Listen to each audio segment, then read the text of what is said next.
बहुत सारे अभ्यर्थी ऐसे हैं जो कि आरआरबी में एनटीपीसी के थ्रू अंडर ग्रेजुएट के तहत जो भर्ती निकाली गई है ना, उसका यहाँ पे फॉर्म भरना चाहते हैं। फॉर्म भरते समय उनको जो है फोटो सिग्नेचर अपलोड करने में काफ़ी समस्या हो रहा है, क्योंकि लाइव फोटो क्लिक करने में और फोटो क्लिक करके उसको अपलोड करने में जो है काफ़ी समस्या आ रही है। इसके साथ ही साथ जो सिग्नेचर है ना, उसका साइज बनाना है वो भी नहीं बन पा रहा है और स्टेप बाय स्टेप फॉर्म भरने में दिक्कत आ रही है। तो इस वीडियो में जो है सभी जानकारी आपको बताएंगे कैसे जो स्टेप बाय स्टेप फॉर्म को भरना है, सभी प्रोसेस को कंप्लीट करेंगे, जिसमें आपका फोटो सिग्नेचर कैसे अपलोड करना है, पेमेंट कैसे करना है, आरआरबी का सिलेक्शन करके फॉर्म कैसे भरना है, कौन सा आरआरबी के लिए फॉर्म भरेंगे तो बेहतर रहेगा, सभी जानकारी बताएंगे। लेकिन उससे पहले अभी तक आपने हमें फॉलो नहीं किया हो तो फॉलो कर लीजिए, इस वीडियो को शेयर कर दीजिए। बहुत सारे लोग ऐसे हैं जो कि वीडियोज को देखते हैं शेयर नहीं करते हैं, तो प्लीज़ वीडियो को शेयर करिए। इसका जो आवेदन करने का तिथि है 27/11 तक है। इससे पहले अपना जो आवेदन फॉर्म है ना उसको भर लीजिएगा। एंड में भरिएगा तो साइट जो है काफ़ी स्लो चलता है, दिक्कत होता है, तो अभी आपके पास अच्छा खासा मौका है, फॉर्म को भर लीजिएगा। ठीक है। फॉर्म भरने से पहले जो भी वैकेंसी का डिटेल्स है उसको नोटिफिकेशन डाउनलोड करके आपको चेक करना होगा, क्योंकि आप सभी जानते ही हैं कि वैकेंसी की डिटेल्स चेक करना यहाँ पे बहुत ज़्यादा जरूरी है। टोटल वैकेंसी की बात करें तो 3058 पदों पे भर्ती होने वाली है, जिसमें कमर्शियल कम टिकट क्लर्क का देखेंगे 24 से 24 पोस्ट है,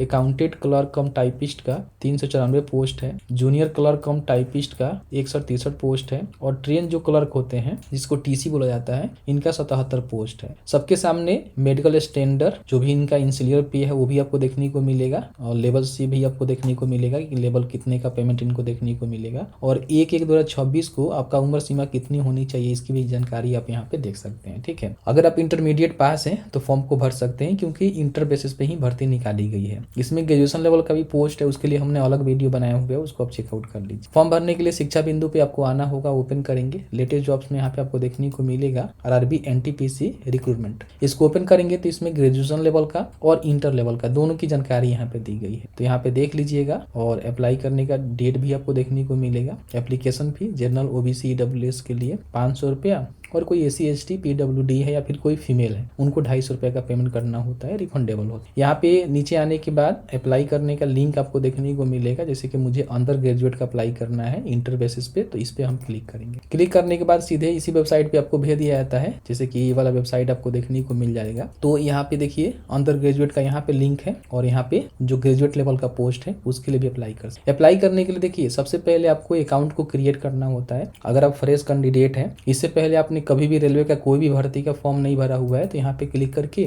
सबसे पहले अपना जो ओटीआर है वो करना होता है। ओटीआर कैसे करना होता है ना, उसके लिए हमने वीडियो बना दिया हुआ है। वीडियो आप नहीं देखे हुए तो देख लीजिएगा। ठीक है, आपको आई बटन में वीडियो देखने को मिल जाएगा। जैसे ही ओटीआर कर लेंगे तो आपको एक लॉगिन आईडी मिलेगा, जिससे आपको लॉगिन करना होगा। यहाँ पे 2 ऑप्शन है, आधार नंबर से चाहे तो आप लॉगिन कर सकते हैं ओटीपी के थ्रू, नहीं तो आपके पास यूजर आईडी पासवर्ड है तो आप यहाँ पे क्लिक करेंगे, अपना मोबाइल नंबर या फिर ईमेल आईडी यूजर आईडी में डालेंगे। यहाँ पे एक पासवर्ड आपको डालनी होगी, जो पासवर्ड आप बनाए थे। अगर पासवर्ड भूल गए हैं तो यहाँ से फॉरगेट कर लीजिएगा। यहाँ पे टिक करेंगे और फिर यहाँ पे लॉगिन के बटन पे क्लिक करेंगे। जैसे ही लॉगिन करेंगे तो यहाँ पे पूछेगा कि आप ओटीपी किस पे मंगाना चाहते हैं, ईमेल आईडी पे या फिर मोबाइल फोन पे। तो मुझे मोबाइल फोन पे मंगाना है, तो इस पे हम क्लिक करेंगे तो हमारे नंबर पे एक ओटीपी सेंड होगा। ओटीपी को डालेंगे, लॉगिन के बटन पे क्लिक करेंगे। तो लॉगिन करते ही आपके सामने कुछ इस तरह से इंटरफेस आपको देखने को मिलेगा। आपका आधार यहाँ पे वेरीफाई होना चाहिए। अगर आपका आधार वेरीफाई नहीं होगा तो फिर आधार नंबर को डालकर ओटीपी के थ्रू आपको वेरिफिकेशन कर लेना है। ऑनलाइन एप्लीकेशन के बटन पे क्लिक करेंगे तो यहाँ पे देखेंगे अंडर ग्रेजुएट लेवल का यहाँ पे आपको लिंक देखने को मिलेगा, और यहाँ पे ग्रेजुएशन लेवल का लिंक आपको देखने को मिलेगा। मुझे अंडर ग्रेजुएट का फॉर्म भरना है, तो यहाँ पे हमें जो आरआरबी का सिलेक्शन करना होगा। जो भी आरआरबी का फॉर्म भरना चाहते हैं तो नोटिफिकेशन का जो 31 पेज है उसको चेक करेंगे, तो जो भी आरआरबी वाइज वैकेंसीज की डिटेल्स है आपको यहाँ पे देखने को मिलेगा। जैसे कि मान लीजिए अहमदाबाद का फॉर्म भरना चाहते हैं तो 153 पदों पे भर्ती है, किस कैटेगरी में कितनी भर्ती है, कौन से पोस्ट के लिए, इसकी जानकारी आप जरूर यहाँ पे चेक कर लेंगे। यहाँ पे अजमेर का है और यहाँ पे देखेंगे बेंगलोर का है, सभी आपको यहाँ पे देखने को मिलेगा। जो भी आरआरबी के लिए आपको फॉर्म भरना है ना, उसकी जानकारी आपको यहाँ पे चेक करना होगा। सभी आरआरबी का यहाँ पे जानकारी आपको देखने को मिल जाता है, तो एक बार जरूर चेक कर लीजिएगा। मुझे मान लीजिए पटना का फॉर्म भरना है, तो यहाँ पे पटना में देखेंगे टोटल जो है 24 पोस्ट है, किस कैटेगरी में कितनी पोस्ट है, कौन से पोस्ट के लिए, आप जरूर इसको चेकआउट कर लीजिएगा। यहाँ पे आने के बाद जो भी आरआरबी है, जैसे कि मान लीजिए मुझे पटना के लिए फॉर्म भरना है, तो पटना का यहाँ पे सिलेक्शन करेंगे, इसको टिक करेंगे और नेक्स्ट के बटन पे क्लिक करेंगे। यहाँ पे कुछ स्टेप है, सभी को कंप्लीट करके आपको फॉर्म को भरना है, जिसमें पर्सनल डिटेल्स में कुछ डिटेल्स आपने पहले OTR में दिया हुआ है, वहां से ले लिया गया है। यहाँ पे अपना जो भी मैरिटल स्टेटस है वो बताएंगे कि मैरिड है या फिर अनमैरिड है। यहाँ पे अपना जो भी रिलीजन है वो बताएंगे कि हिंदू है या फिर मुस्लिम है, बुद्धिस्ट है या फिर कौन सा आपका धर्म है। यहाँ पे मातृभाषा आपको बताना है और यहाँ पे जो भी एग्जाम लैंग्वेज है, जैसे कि मान लीजिए जो भी आपका एग्जाम होगा वो कौन से लैंग्वेज में आप देना चाहते हैं, सारे लैंग्वेज यहाँ पे देखने को मिलता है। इंग्लिश तो बाय डिफॉल्ट रहता ही है, लेकिन अपना जो मेजर लैंग्वेज है उसको सेलेक्ट करेंगे। यहाँ पे मान लीजिए आपके चेहरा पे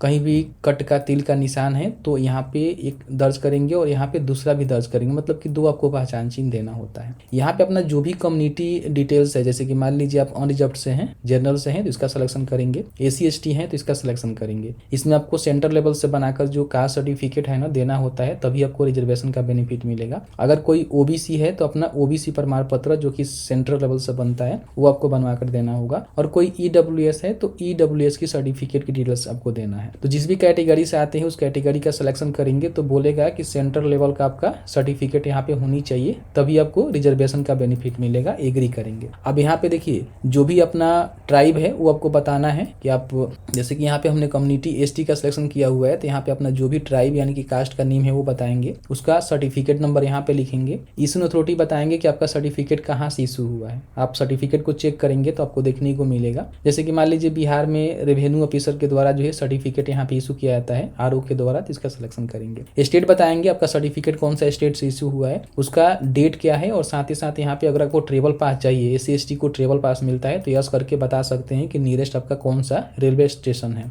नियरेस्ट आपका कौन सा रेलवे स्टेशन है। और अपना जो भी कास्ट सर्टिफिकेट है उसको यहाँ पे अपलोड भी करना पड़ेगा अगर आप ट्रेवल पास यहाँ पे ले रहे हैं तो। बाकी मान लीजिए कोई OBC से आता है तो यहाँ पे यस करेंगे, तो बोलेगा कि अगर आप नॉन क्रिमिनल करता आते हैं तो इसका सिलेक्शन करेंगे, और क्रिमिनल के सहित रहित आते हैं तो इसका करेंगे। अगर 8 लाख से कम आपका पारिवारिक आय है तो नॉन क्रिमिनल में आएंगे, 8 लाख से अधिक है तो क्रिमिनल में आएंगे, तो इसका भी सिलेक्शन करेंगे। तो अपना कास्ट का नाम, सर्टिफिकेट नंबर, इशू अथॉरिटी और इशू डेट आपको बताना होगा। उसके बाद नीचे यहाँ पे अपना जो भी पोस्टल एड्रेस है, जिसमें आपका प्रेजेंट एड्रेस यहाँ पे डालेंगे, प्रेजेंट आप कहाँ रह रहे हैं, मान लीजिए बिहार से हैं और फिलहाल दिल्ली में रह के तैयारी करते हैं जॉब्स के लिए तो बता सकते हैं, डिस्ट्रिक्ट यहाँ बता सकते हैं। फिर यहाँ पे पूरा एड्रेस लिखेंगे, नियरेस्ट जो भी आपका सिटी होगा, मेजर टाउन होगा वो बताएंगे, पिन कोड लिखेंगे। अगर आपका परमानेंट और जो प्रेजेंट एड्रेस सेम है तो आप यहाँ पे टिक करेंगे, दोनों सेम हो जाएगा। उसके बाद यहाँ पे सेव करेंगे और नेक्स्ट के बटन पे क्लिक करेंगे। यहाँ पे जो भी अदर डिटेल्स है ना, इसमें अगर आप एक सर्विसमैन है तो बता सकते हैं यस करके। यस करेंगे तो आपको बताना होगा कि आप जो है कौन से फोर्स में थे जहां से आप रिटायर हुए हैं, रैंक अपना बताएंगे, डेट ऑफ एंट्री बताएंगे और कब तक आप काम किए हैं वो बताएंगे। और यहाँ पे अपना लेंथ देखने को मिलेगा, कितने लेंथ अपना काम किए हैं। नहीं है तो नो करेंगे। अगर आप यहाँ पे डिसेबल कैंडिडेट है तो यहाँ पे यस करेंगे तो बताएंगे किस प्रकार का डिसेबिलिटी है, सब कैटेगरी क्या है, परसेंटेज क्या है, उसका सर्टिफिकेट नंबर क्या है, इशू डेट क्या है और UDID नंबर भी आपको देना पड़ेगा। अगर आप डिसेबल नहीं है तो नो करेंगे तो जानकारी नहीं भरना होगा। अगर मान लीजिए किसी प्रकार की स्क्राइब लेना चाहते हैं, लिखने में प्रॉब्लम है आपको तो ले सकते हैं, यस करके यहाँ पे और इसका देखेंगे पूरी जानकारी यहाँ पे दिया गया है तो इसको देखेंगे और उसके बाद ही आपको कहीं ना कहीं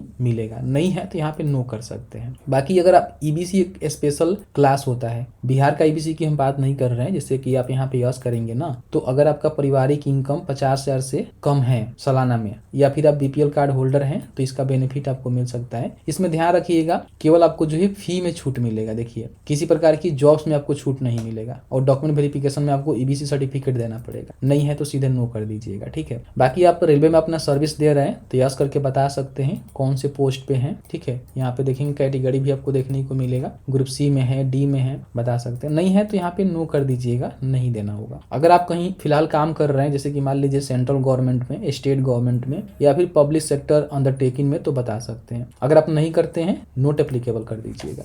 बाकी जो भी आप पेमेंट यहाँ पे करेंगे वो रिफंडेबल होता है, तो उसका जो भी अकाउंट होल्डर नेम है, जैसे कि आपके नाम से कोई ना कोई बैंक अकाउंट होगा तो अपना नेम लिखेंगे, जो भी रिफंडेबल अकाउंट नंबर है उसको मेंशन करेंगे, रिकन्फर्म यहाँ पे करेंगे, IFSC कोड लिखेंगे, कंफर्म करेंगे तो बैंक का नेम और जो भी आपका बैंक का एड्रेस है यहाँ पे आपको देखने को मिल जाएगा। इसको भी सेव करेंगे, नेक्स्ट के बटन पे क्लिक करेंगे। यहाँ पे जो भी अपना क्वालिफिकेशन डिटेल्स है उसको फिल करना है। मैट्रिक की जानकारी तो आपने पहले ही ऐड कर दिया होगा, इसमें अगर करेक्शन करना है तो यहाँ पे क्लिक करके आप चाहें तो करेक्शन भी कर सकते हैं या फिर डिलीट करके दूसरा भी ऐड कर सकते हैं। तो अपना जो भी स्टेट है, डिस्ट्रिक्ट है, बोर्ड है, डेट ऑफ पासिंग है, रोल नंबर है है और सीरियल नंबर है उसको यहाँ पे डालकर सेव करेंगे तो इस तरह से आपका मैट्रिक ऐड हो जाएगा। इंटरमीडिएट की जानकारी यहाँ पे सेलेक्ट करके बताएंगे कि आप क्या किए हैं। तो आपने मान लीजिए इंटर में IAC, IA या फिर ICOM किया होगा, एनी डिसिप्लिन तो बता सकते हैं। स्टेट यहाँ बताएंगे, डिस्ट्रिक्ट आपको यहाँ पे बताना है, ठीक है। ये आपका स्टेट डिस्ट्रिक्ट इंस्टीट्यूट का रहेगा जहाँ से पढ़े लिखे हैं। फिर यहाँ पे बोर्ड का नेम लिखेंगे, डेट ऑफ पासिंग लिखेंगे, परसेंटेज लिखेंगे और यहाँ पे इंग्लिश हिंदी में अगर आपको कंप्यूटर पे टाइपिंग आती है तो यहाँ पे यस करेंगे, नहीं आती है तो नो करेंगे और यहाँ पे एड के बटन पे क्लिक करेंगे। इंटरमीडिएट की जानकारी इस तरह से एड हो जाएगा। अगर आपने ग्रेजुएशन भी किया हुआ है ना, बैचलर डिग्री, तो इसको भी बता सकते हैं। स्टेट या फिर इंस्टीट्यूट का जो भी सर्टिफिकेट